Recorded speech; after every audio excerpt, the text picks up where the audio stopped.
for Herbert. I thank you very much, Deputy Speaker, and I thank the member for Calare for moving this motion. I appreciate the opportunity to speak on an organisation for which we should all have great respect. The member for Calare said that he was once a cadet. I was not a cadet, nor did I serve, and the cadets and the ADF are better for that experience. Whether they are my RAF cadets at Garbutt, my Army cadets at Heatley State High School or at Laverack Barracks, or TS Coral Sea Navy cadets at South Townsville, these are young people working hard to improve their skills in a wide range of areas. I agree with the member for Batman that Australian Cadets, the cadet movement, is the premier youth leadership program on offer in our country today. Before I came to this place, I was an employer of many young people. If I saw the young person had served in cadets, they were always granted an interview. The reasons are many, but they are also very simple. For a start, cadets are good people. They're invariably polite and well presented. They can speak to people many years their senior with respect and authority. They understand the nature of conversation. Cadets understand teamwork.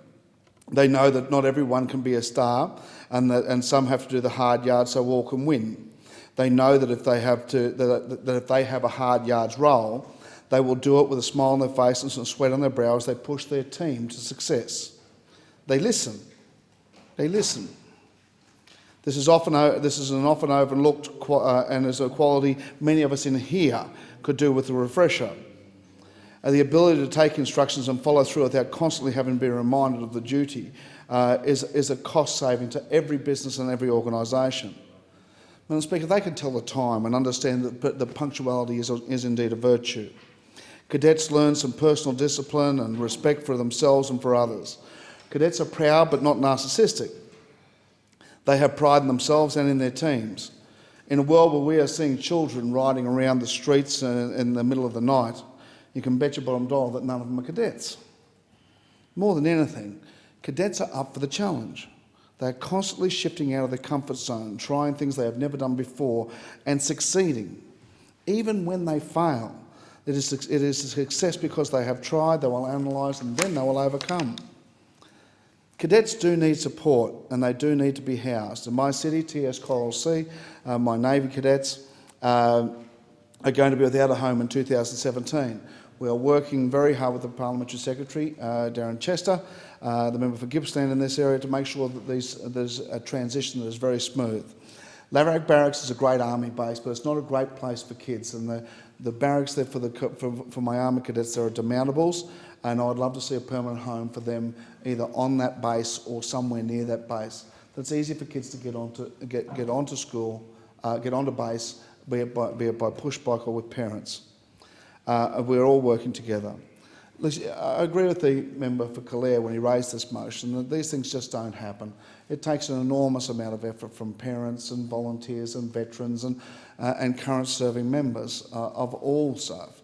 A good friend of mine, Jim Davis, on Magnetic Island, used to run the Magnetic Island branch of TS Coral Sea.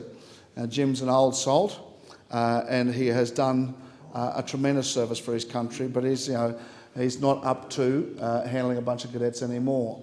And sadly, the Magnetic Island branch of the TS Coral Sea Cadets are not able to continue. And they've got some fantastic facilities, they've got some fantastic equipment, and it'd be great to see that sort of thing come back on. And we're always working, always looking for people in those things, in those spaces, and it does take a lot of effort. John Osborne, who heads up TS Coral Sea, he says he's certainly not going to retire on the amount of money he gets from it, and he certainly doesn't want to work out his hourly rate because it would be fairly low. Being a cadet does not mean you are destined to become a member of the ADF, and far from it.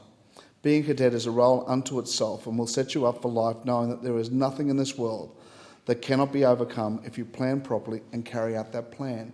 To anybody who's thinking about getting into cadets, can I give you my wholehearted endorsement that in Townsville, as it would be around the country, you're going to be with a bunch of people who want to push themselves, who want to stretch themselves, who want to see how good they can be and bring their team with them, who want to try new things, and who want to be part of a greater society.